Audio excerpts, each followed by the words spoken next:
오늘도 하나님께서 우리 사랑하는 청년들에게 큰 은혜를 주시기를 소망합니다. 오늘 읽은 말씀은 열왕기하 6장 1절부터 7절까지에 있는 말씀입니다.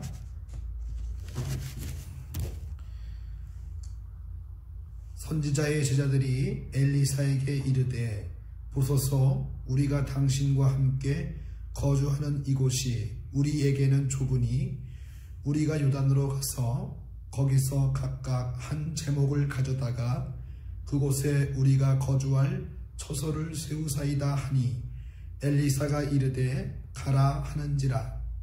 그 하나가 이르되 청하건대 당신도 종들과 함께 하소서 하니 엘리사가 이르되 내가 가리라 하고 드디어 그들과 함께 가니라.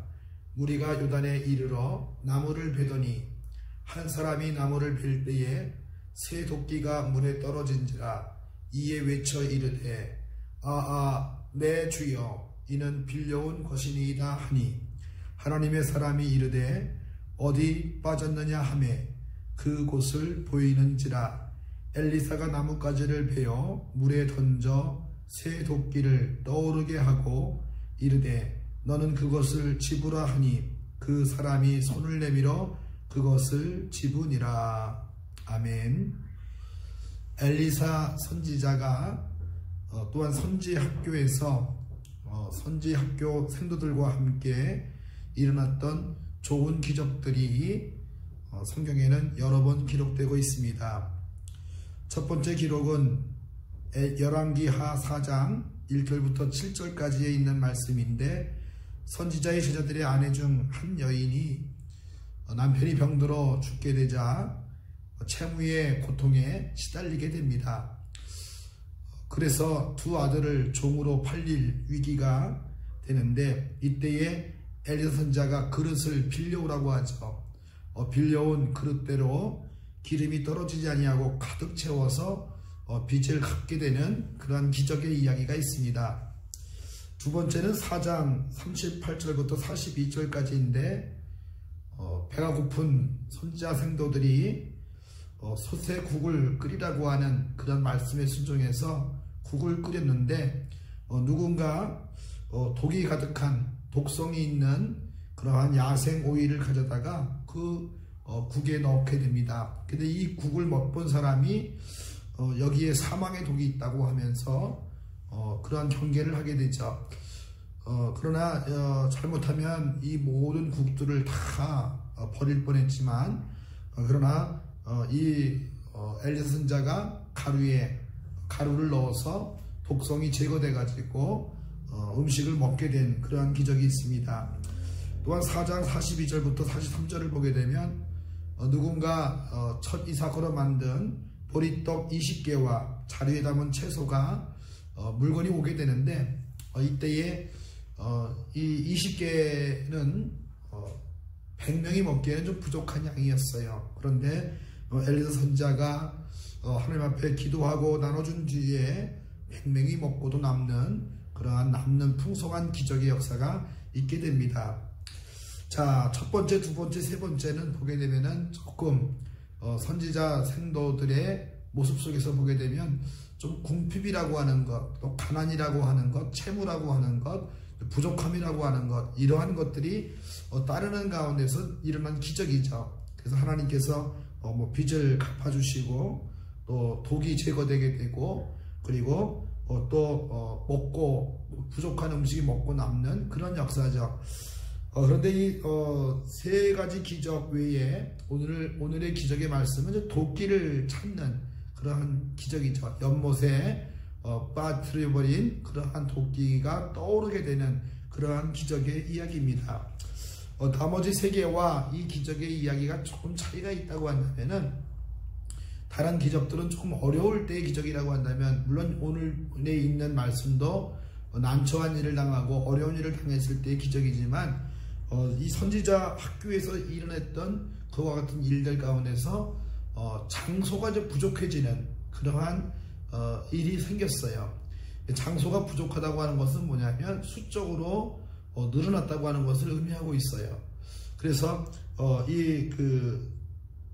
많이 부흥되고 발전되는 가운데 더 넓은 곳으로 어떻게 보면은 발전하는 가운데 일어난 기적이다 하는 것을 볼 수가 있습니다. 어려운 시절에도 기적이 중요하지만 이와 같이 힘들고 어려울 때도 기적이 필요하지만 부흥할 때에도 하나님의 기적이 필요한 것을 보게 수가 있습니다. 선지자 학교가 좁아졌다는 것은 장소의 부족을 의미하고 이것은 수적인 부흥을 가리키고 있지요. 자, 그러다 보니 선지자 중에 생도 중에 한 사람이 어떤 의견을 제시하냐면, 우리가 이곳은 너무 좁으니까 요단 쪽으로 가서 선지자 생도들이 거주할 곳을 좀 만들어 보자고 하는 이야기를 하게 돼요. 자, 그 이야기를 듣고서 엘리사 선지자가 좋은 생각이라고 라는 이야기를 하게 되죠. 그러니까 이 또 선지자 생도들이 그러면 엘리사 선지자가 같이 가자고 하는 거예요. 함께 가서 이제 그곳에서 우리가 일하는 것을 좀 지켜봐주고 또 함께 하자고 하는 그런 이야기를 나누게 됩니다. 그래서 엘리사 선지자가 좋다고 하죠. 자, 그런데 어떤 어려움이 나오냐면 나무를 베는 그러한 선지자 생도가 있는데, 이 선지자 생도가 그만 이 자루에서 도끼가 빠져서 물속에 들어가는 그러한 일이 발생하게 됩니다. 자, 그러니 큰 어려움을 당하게 되었죠. 이 사람이 어떤 말을 하냐면, 이거 빌려온 것인데 이제 큰일 났다고 하는 거죠. 그리고 그 나무가 어떤 나무냐면, 그 나무라고 하는 것이 이제 하나는 격가지로 쓰는 나무가 있고 하나는 기둥 붙여 쓰는 나무가 있어요. 근데 이 사람이 지금 이 도끼로 찢고 있던 나무는 뭐냐면 기둥과 같은 역할을 하는 나무를 베고 있었던 것을 알 수가 있습니다. 자, 그러니 여러 가지 난처한 일이죠. 빌려온 도끼를 잃어버려서 난처고, 또 기둥과 같은 큰 역할을 하는 나무를 찍어서 이제 베야 되는데 그것을 하지 못해서 어떤 어려움도 있고, 이러저러한 어려움이 있는 것을 볼 수가 있습니다. 그런데 이 엘리사 선지자가 나뭇가지를 물에 던지니 도끼가 떠오르게 되어서 그 도끼를 찾게 되었다고 하는 그러한 기적의 말씀이 나와 있습니다. 오늘 말씀의 제목이 참된 헌신과 참된 부흥이라고 하는 제목입니다. 우리가 즐겁게 자발적으로 기쁨으로 아낌없이 헌신하게 될 때에 하나님께서는 그 가운데서 우리 모두에게 큰 부흥도 허락하신다는 것을 말씀해 주고 있습니다. 그래서 이 수가 부족합니다. 아니면 거처할 곳이 부족합니다. 여러 가지 더 확장해야 됩니다. 라고 하는 이야기를 할 때에 그 제자들의 모습, 또 어떻게 보면 제자들과 엘리사 선지자의 대화 속에서 나와 있는 그 부흥의 비결을 한번 찾아보고자 합니다. 첫 번째는 뭐냐면, 제자들이 신앙적이고 진취적인 말을 하면서 그 말을 또한 잘 들어주는 엘리사의 모습을 알 수가 있습니다. 누군가는 도전적인 정신을 갖고 누군가는 진취적인 계획을 갖고 살아가게 될 때에, 그것을 잘 수용하게 될 때에 부흥의 역사가 일어나는 걸 보게 됩니다. 그래서 우리들도 이와 같이 신앙적이고 진취적인 말들을 서로 주고받는 그와 같은 사람들이 될 때에 그것이 굉장히 부흥되게 되는 것을 알 수가 있어요.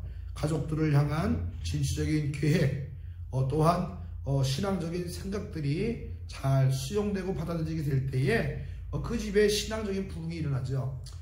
회사도 마찬가지고 또 우리가 속한 공동체도 마찬가지입니다. 우리가 진취적이고 도전적이고 신앙적인 그러한 계획들이 서로 잘 들어주게 될 때에 그 가운데서 부흥의 역사가 일어나게 되는 것을 알 수가 있습니다. 자, 그 다음에 이제 그 제자들의 뜻과 계획을 함께하는 엘리사의 모습을 볼 수가 있어요. 지도자와 또한 이 학생들이 하나가 되는 모습, 또 학생들과 지도자가 하나가 되는 모습이 있었던 걸 보게 됩니다. 그래서 이와 같이 뜻과 계획을 함께 했다고 하는 것, 그것이 바로 아주 부흥의 비결인 것을 알 수가 있습니다. 자, 세 번째는 뭐냐면 그 제자들을 끝까지 책임지는 그와 같은 엘리사의 모습을 볼 수가 있어요. 예를 들면 도끼가 있을 때나 도끼가 없을 때나 나무를 지금 베고 있을 때나 베지 못할 때나 늘 함께하는 엘리사의 모습을 볼 수가 있습니다. 자, 네 번째 부흥의 그러한 참된 헌신과 부흥의 그런 모습을 보게 되면 이들이 많이 쓰는 말들이 있어요. 그 말 중에 어떤 거 있냐면 우리라고 하는 말과 함께라고 하는 말을 굉장히 많이 사용합니다. 6장 1절부터 쭉 내용을 7절까지의 말씀을 보게 되면 우리라고 하는 말과 함께라고 하는 말들이 여러 번 나와 있는 것을 알 수가 있어요. 우리가 당신과 함께 거주하는, 우리가 거주할 처소를 당신의 종들도 함께 하소서. 드디어 그들과 함께 가니라 하면서 우리와 함께라고 하는 말을 많이 사용하는 것을 보게 됩니다. 반대로 여러분, 이거의 반대말이 뭐예요? 나 혼자라고 하는 말이죠. 예를 들면 음식을 먹을 때에 나 혼자 먹을래요. 뭐 그 말도 좋은 말이겠지만 더 좋은 말은 뭐냐면 우리 함께 음식을 먹어요. 우리 함께 일해요. 우리 함께 찬송해요. 우리 함께 노력해요. 우리 함께 앞으로 나아가요. 우리 함께 힘을 합쳐요. 우리 함께 사랑해요. 우리 함께 힘든 일을 감당합시다. 그러면 얼마나 힘이 되고 위로가 되고 용기가 되는지 모르죠. 이와 같은 모습들이 있었던 것을 볼 수가 있습니다. 이들은 하나가 되어서 우리 함께 모든 것을 하자 라고 하는 그와 같은 말 가운데서 참된 헌신을 하고 참된 부흥을 경험했던 것을 보게 됩니다. 회사라고 하는 말이 컴퍼니라고 해요. 컴이라고 하는 말은 함께란 뜻이고 펜이라고 하는 말은 빵을 의미한다고 그래요. 또 이 기업이라고 하는 회사의 기업도 있잖아요. 그것도 사람들이 모여서 함께 일하는 곳이라는 의미가 있다고 하죠. 교회도 뭐냐면 함께 모여서 믿음으로 사는 공동체가 교회인 것을 볼 수가 있습니다. 초대교회가 크게 부흥했던 이유 가운데 하나가 있는데 그게 뭐냐면 우리 함께라고 하는 말을 많이 사용했다고 하는 거예요. 우리 함께 예배해요. 우리 함께 기도해요. 우리 함께 전도해요. 우리 함께 봉사해요. 우리 함께 사랑해요. 우리 함께 하나가 되어요. 그 말을 많이 사용했던 것이 초대교회였던 것을 알 수가 있습니다.